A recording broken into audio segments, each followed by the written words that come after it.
Students, ये एक numerical का वीडियो है। इस वीडियो में numerical on enthalpy of formation in thermodynamics है। एंथैल्पी ऑफ फॉर्मेशन एक मोल के लिए होता है। एंथैल्पी ऑफ इंफॉर्मेशन एक मोल के लिए हो चुका, जैसा कि मैं आपको डेफिनेशन में बता चुका हूँ। एक मोल कंपाउंड बनने में जो हीट ली जाती है या दी जाती है एट नेचुरल कंडीशंस, उसी को एंथैल्पी ऑफ फॉर्मेशन कहते हैं। At 25 degree centigrade and 1 atm, 1 atm पर जो है उसको बोलते हैं। स्टूडेंट्स, मैं आपको पहले भी बता चुका हूँ कई बार और मैं बताता रहूँगा बार बार। ये डेल्टा एच जो है, इसके बहुत से नाम हैं। बहुत से नाम मतलब परिस्थिति के कंडीशन के हिसाब से इसके नाम हैं। Heat of content, enthalpy, change in enthalpy, total heat of contents, total heat of reactions, जहाँ पर जैसे। तो इसमें थोड़ा सा कन्फ्यूज़न दूर कर लीजिए, इसमें कंफ्यूज ना होइए, ताकि अगर इसमें कंफ्यूज हो जाएंगे आप क्या करें, ये हमने तो ये पढ़ के आए थे क्या है। कभी कभी एंथैल्पी ऑफ फॉर्मेशन को टोटल हीट भी बोल देगा आपसे एट कांस्टेंट प्रेशर। और एक चीज़ मैं आपको बता दूं, कांस्टेंट प्रेशर एंड टेम्परेचर की जब बात होती है तो कोई भी टेम्परेचर और कोई भी मतलब प्रेशर हो सकता है, लेकिन वो through out the reaction constant होना चाहिए। कांस्टेंट प्रेशर एंड टेम्परेचर का मतलब यही है। ये find delta H, in other words enthalpy of formation of complete reaction. Reaction की जो कंप्लीट एंथैल्पी निकालने के लिए है, इसी को डेल्टा एच भी बोलते हैं, इसी को एंथैल्पी ऑफ फॉर्मेशन भी बोलते हैं। तो देखिए यहाँ पर ये एक मोल के लिए है। यहाँ पर मीथेन के लिए -80 किलो जूल है, कार्बन डाइऑक्साइड के लिए -400 जूल है, और वाटर के लिए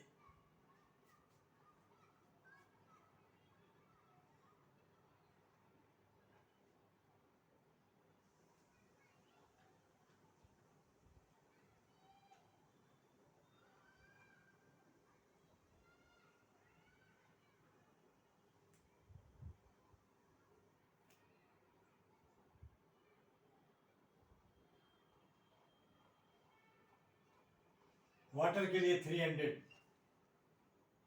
जूल है, -300 जूल है वाटर के लिए, -300 जूल है।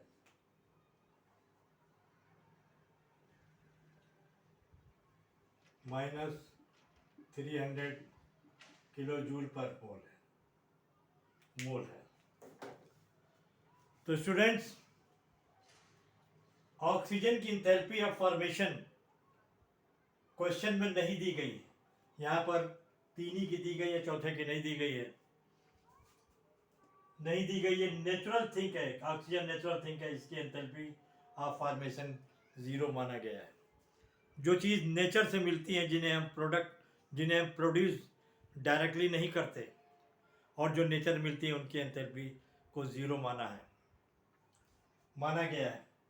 अब देखिए डेल्टा एच जो है एंथैल्पी ऑफ फॉर्मेशन भी है, हीट कंटेंट भी है, और इसमें मांग रहा है फाइंड डेल्टा एच, और in other word enthalpy of formation की बात कर रहा है। एचपी हीट ऑफ प्रोडक्ट है, HR हीट ऑफ रिएक्टेंट्स है। इसमें देखिए ये आपका प्रोडक्ट साइड है,